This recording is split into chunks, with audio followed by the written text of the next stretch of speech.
शहबाज शरीफ साहब ने हुकूमत के लिए तो पता नहीं ख़तरा बनना है कि नहीं बनना, लेकिन वो अपनी भतीजी के लिए ख़तरा ज़रूर बन गए हैं। और देखें कि कहाँ जो है वो मरीम सफदर तमाम तर मीटिंग्स को लीड कर रही थी और उन मीटिंग्स के ऊपर फ़ैसला साजी कर रही थी। फ़ैसला साजी करके पूरी पार्टी को उन्होंने हाईजैक किया हुआ था। लेकिन शहबाज शरीफ ने आकर इस किस्म के इक़दामात लिए हैं जिसमें उन्होंने ये चीज़ साबित करने की कोशिश की है कि वो सिर्फ नायब सदर हैं और पार्टी के सदर वो हैं, और उन्होंने जो है अपना इस पार्टी की कमान को उन्होंने संभालना है। और शहबाज शरीफ खुद जो है नून लीग से जो है वो शीन लीग निकालने के लिए तगोदो कर रहे हैं। और आप ये देखें कि पीपल्स पार्टी जिससे PMLN ने और PDM जो बाकी मानदा PDM है, जो PDM फजल रहमान और PDM मरीम सफदर है, उन्होंने तो पीपल्स पार्टी से मांगी थी वजाहत, शोकाज नोटिस और माफ़ी मांगने का मुतालबा किया था। तो शहबाज शरीफ ने तो ना वो शोकाज के ऊपर बात की, ना शहबाज शरीफ ने माफ़ी पे बात की, बल्कि उन्होंने उल्टा उनको खाने के ऊपर तीतर बटेर से उनकी तवाज़ो की, उनको दिल से लगाया। तो इससे बड़ी और दरार क्या होगी? ये आप PTI की सारी ग्रुपिंग डिस्कस करते हैं, आप जहांगीर तरीन को और हर चीज़ को बड़ा तफसील से डिस्कस करते हैं, लेकिन ये जो ग्रुपिंग नहीं, यहाँ पर तो जो है वो पहले PDM टूटी थी, अब नून लीग टूट गई है, उसको कोई डिस्कस ही नहीं कर रहा उस अंदाज से, उस तफसील के साथ, उसको बुलेटिन का हिस्सा नहीं बना रहा। इसमें फारूक साहब ये तो आप लोग आज इस टॉपिक को डिस्कस कर रहे हैं। ये आप जो बात कर रहे हैं बड़ी अहम बात है और आप सुन के हैरान होंगे। आई एम श्योर आप तक खैर पता भी चल गया होगा कि आज का डॉन अखबार उसका एडिटोरियल देख लें। अगरचे मैं देखता हूँ कि अब मैं भी 22-24 साल उनके साथ रहा हूँ, डंडी मारते हैं पहली तरह, जिस तरह इंडिपेंडेंट सहाफ़त थी शायद वहाँ पे नहीं है। उस एडिटोरियल में फ़ारूक साहब पहली दफ़ा मान रहे हैं कि ये बड़ा वाज़े दो ग्रुप बन गए हैं PMLN के अंदर, और ये कहाँ जाके रुकेगी। उसने कहा कि भाई साहब कह रहे हैं, चाहते हैं कि जी हम कन्फ्रंटेशनल पॉलिटिक्स करेंगे, यानी मैं और मरीम, नवाज शरीफ और मरीम, और आप नॉन कन्फ्रंटेशन पॉलिटिक्स इख्तियार करें ताकि हमें दोबारा पावर में लाया जाए। वो कह रहे हैं वही जो बात हमेशा की जाती है कि दोनों भाई गुड कॉप बैड कॉप खेलते हैं। आपको लगता है कि मामला उस तरफ भी जा रहा है पार्टी के अंदर इनका? देखें, मामला ये है कि ये अब गुड कॉप बैड कॉप वाला मामला नहीं है। ये अब जंग है मरीम की और हमजा की। जो इनके जो भाई हैं वो अब अपने बच्चों की आगे, क्योंकि डायनेस्टी है ना, तो डायनेस्टी में जब भाई थे तो एक के बाद छोटा सूबा था, एक सूबे में चले जाते थे, एक मरकज़ में चले जाते थे। लेकिन अब मरीम और हमजा एक दूसरे को जो है वो स्पेस देने को तैयार ही नहीं है, मानने को ही तैयार नहीं है, और सोच का, पॉलिसीज़ का जो है वो फ़र्क है। लेकिन ज़ाहरी बात है अब उसके अंदर ये खींचा तानी के अंदर कुछ ना कुछ तो ये नुकसान करेंगे, और वो नुकसानात के असरात भी आपके सामने आना शुरू हो गए हैं।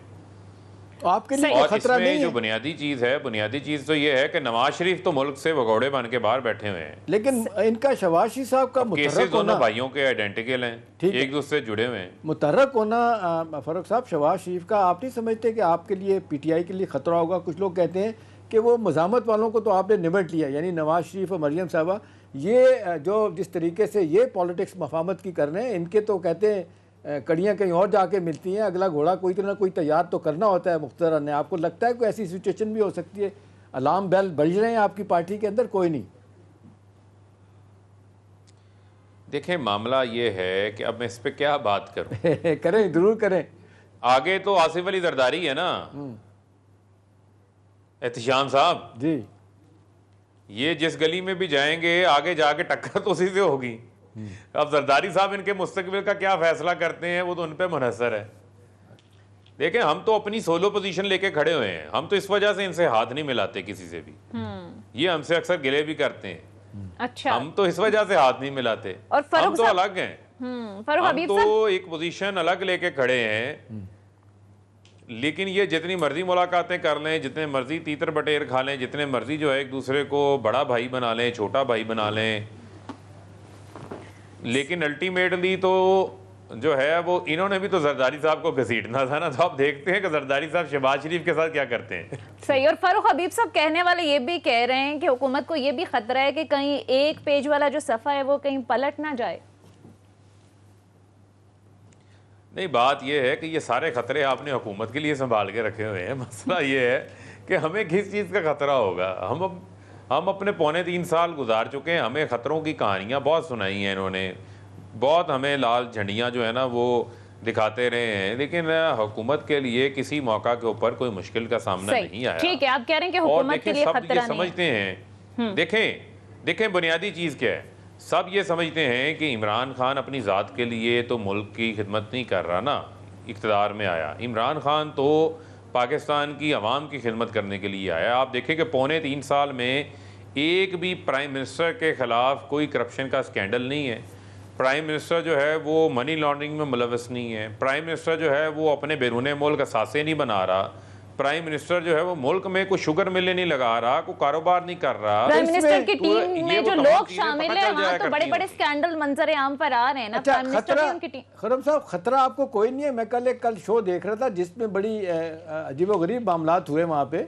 बैरिस्टर मोहसिन रांझा और वाडा साहब के दरमियान जो बातचीत हुई, उन्होंने लिख के अपने अपने जो क्लेम थे साइन करके दिए दावे। मोहसिन रांझा कह रहे थे कि 3 जून से पहले बुज़दार साहब के खिलाफ वोट ऑफ नो कॉन्फिडेंस हो जाएगा। फैसल वाडा का कहना था कि अगर ऐसा हो गया तो हम फेडरल गवर्नमेंट छोड़ के चले जाएंगे। मैं लिख के देता हूँ। तो ये क्या कहेंगे इस पर, क्या तफसील करेंगे? देखें, बात यह है कि किसी किस्म का कोई ऐसा मामला नहीं होगा। अब रांझा साहब से बड़ी बातें हैं, वो ऐसी बातें कर लेते हैं टीवी के ऊपर बैठ के। वो तो उनकी जो लीडर थी मरियम, उन्होंने बड़ा दावा किया था कि जनवरी में हुकूमत नहीं होगी, फरवरी में नहीं होगी, मार्च में नहीं होगी। अगर उनके दावों के अंदर कोई सच्चाई नहीं निकली, उनके दावे फारग हो गए, तो फिर अब उसमें बेचारे रांझा साहब के दावे को क्या अहमियत देनी है? सही, ठीक है। अब जरा अब वो वाडा साहब और वो एक दूसरे को लिख लिखा के दे रहे थे। तो उसमें कहने का मकसद ये है कि अल्टीमेटली तो मुझे लगता है कि इस मौका पर भी जो दावे कर रहे हैं उनको शर्मिंदगी उठानी पड़ेगी। सही, ठीक है। अब जरा एहतशाम साहब मईशत पर बात कर लेते हैं। ज़ाहिर है हुकूमत दावा कर रही है कि मईशत जो है वो दुरुस्त ट्रैक पर आ गई है, लेकिन जो फ़ारूक हबीब साहब सियासी मुखालफीन हैं, कुछ मुआशी माहिरीन को भी हम सुन रहे थे, वो इन अदाद शुमार को चैलेंज कर रहे हैं। वो कह रहे हैं कि फिगर फजिंग की गई है। आप इस पर क्या कहेंगे? देखें, बात यह है, जो फिगर फजिंग की बातें करते हैं ये वो लोग हैं जो चाहते हैं कि पाकिस्तान में मायूसी फैले। ये वो लोग चाहते हैं कि पाकिस्तान के अंदर ना तो एक्सपोर्ट्स बढ़ें, ना पाकिस्तान के अंदर पैदावार बढ़े, बल्कि जो है वो पाकिस्तान जो है वो कर्ज़ों के ऊपर चलता रहे। बुनियादी चीज़ ये है कि ये पाकिस्तान की कामयाबी है। अगर इकनॉमिक टर्न अराउंड हो रहा है, इकनॉमिक कम बैक हो रहा है और जो हमारी ग्रोथ है वो सस्टेनेबल है। सस्टेनेबल से मुराद ये है कि आपकी ग्रोथ इस बार एक्सपोर्ट बेस्ड ग्रोथ है, यानी कि आपकी बरामदात में इजाफा हुआ 13.5%, यानी कि आपकी 25.5 बिलियन डॉलर पाकिस्तान की हाईएस्ट एवर एक्सपोर्ट को इंशाल्लाह हम टच करने जा रहे हैं। इसी तरीके से जो मुल्की पैदावार है लार्ज स्केल मैन्युफैक्चरिंग के अंदर देख लें तो 9% इजाफा है, सीमेंट की सेल्स में 40% इजाफा है, गाड़ियों की सेल्स में 54% इजाफा है, 9 लाख मोटरसाइकिलें बिक गई हैं।